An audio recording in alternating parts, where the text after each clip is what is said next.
Good Thursday morning to you. As we look at the aspects of the Christian faith, those who have been called according to the purpose of Jesus Christ, we are the second covenant people.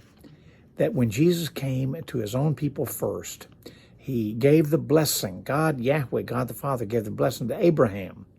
And Abraham received the name, the blessing, the people, and the mission and the purpose of God in a land.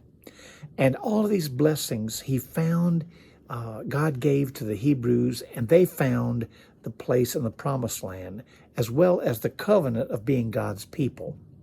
Now, with that, it says when Jesus came to redeem the world, it says he came to his own, and his own received him not. That meaning that he came to the Hebrew people to fulfill the covenant relationship, to fulfill the redemptive part of not only did they have a mission, a purpose, a plan, and being the people of God, but now God came to give them purpose. And they could not see the purpose through Jesus. So then Jesus comes and he gives the purpose to us, the church, the ecclesia, the second covenant people, to emulate his will, his purpose, his mission, to fulfill the first covenant that was given to Abraham. Now, here's what Paul has to write to the church at Rome. These are Christians, mostly Jewish now, some Gentiles. But here's what Paul writes. He said, then what's the advantage of being Jewish now? Is there any value in the ceremony of circumcision? And circumcision of that day and time, nobody else was circumcised for cleanliness, for godliness, as a covenant of something done privately and personally to be set apart of the people of God. Now, he says, is there no purpose in all of that anymore? Yes. He says, there are great benefits. First of all, the Jews were entrusted with the whole revelation of God. That meaning, what I just shared with you with Abraham, the full picture from beginning to end as to what God wanted for the world, not just for the Hebrew people. True, some of them were unfaithful. But just because they were unfaithful, does that mean that God will be unfaithful? Of course not, he says. Even if everyone else is a liar, God is always true.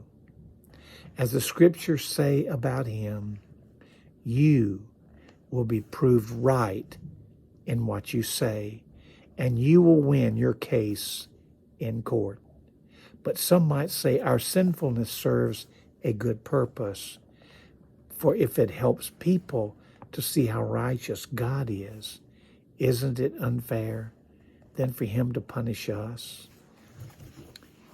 Paul was saying to the Hebrew people and to the church, God has a purpose and a direction in meeting us where we are, when we are, and how we are.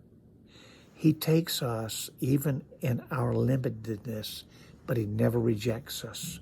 He always makes a way for reclamation and redemption. And the Hebrew people as a nation may have rejected Jesus and not accepted him as the Messiah. But he now opens the invitation for individuals of the Hebrew nation to accept him as they have illumination in their mind and their heart and their spirituality. Their responsibility has been entrusted to you and to me, not to force Jesus on anyone, but to give them the invitation for God to open up their hearts and minds. We are the new Jewish people, those of the ecclesia.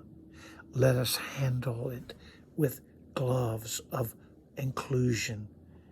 Whosoever, for God so loved the world, that whosoever believeth in the Son can come to the Father. For God so loved the world, that he gave his only begotten Son, that whosoever believeth in him should not perish.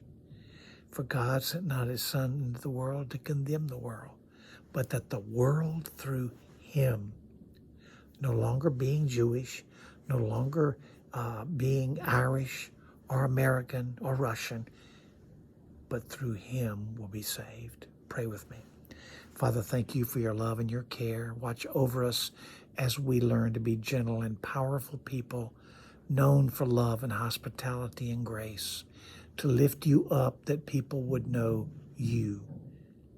Amen. So this Thursday, my dear friends, I want you and me to go out and act like we're the children of God so that people can see him living in us. God bless you. I'll see you tomorrow, Friday.